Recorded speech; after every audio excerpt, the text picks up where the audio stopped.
linalo amani ni taifa ambalo linalo maendeleo, na taifa linalo maendeleo ni taifa ambalo linalo uwajibikaji.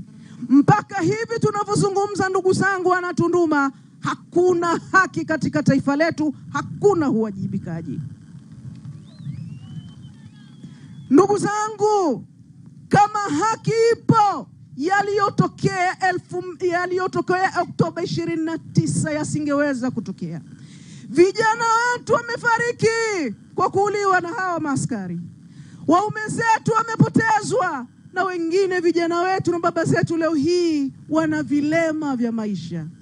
Ingelikuwa kuna haki ya kweli, ndugu zangu wa Tanzania, mauaji ya Oktoba 29 na mauaji mengine yaliyotokea yasingeweza kuwepo, yasingeweza kujitokeza.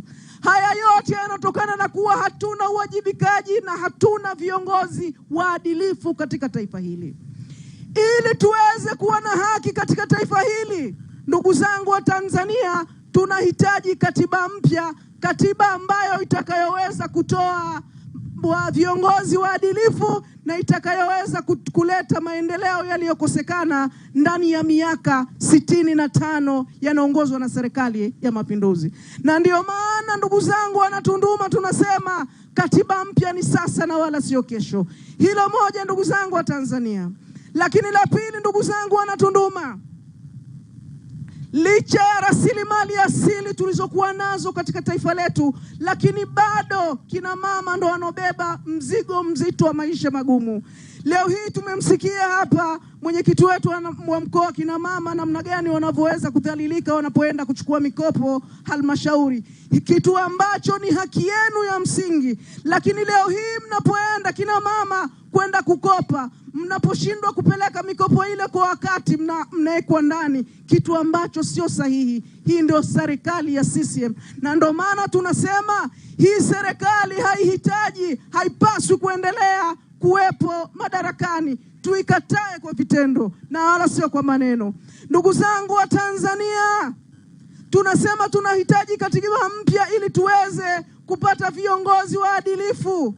Katika taifa letu hakuna viongozi waadilifu. Leo hii Tundu Antipas Lissu, mwenyekiti wetu, yuko ndani takriban wa mwaka mmoja sasa, na si kwa sababu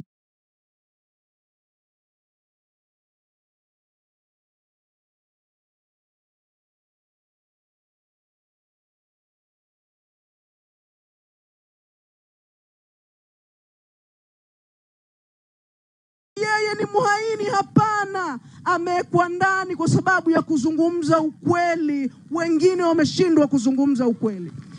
Tundu Antipas Lissu, ndugu zangu wa Tanzania, amekuwa ndani kwa sababu ya kutetea rasilimali zetu nchini Tanzania, lakini leo hii imekuwa mwiba kwa serikali ya CCM.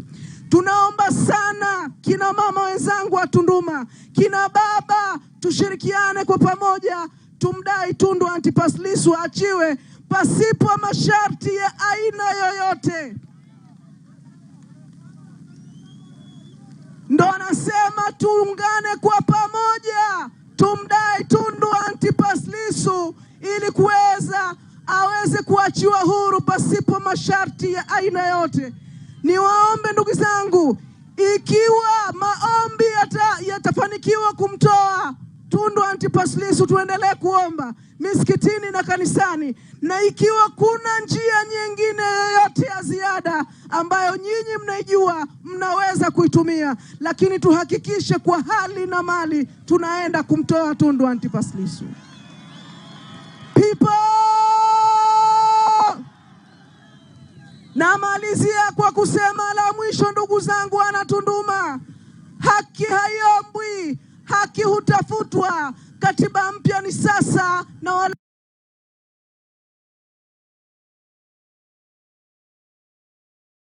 sio kesho. Tushirikiane kwa pamoja kupaza sauti zetu kudai katiba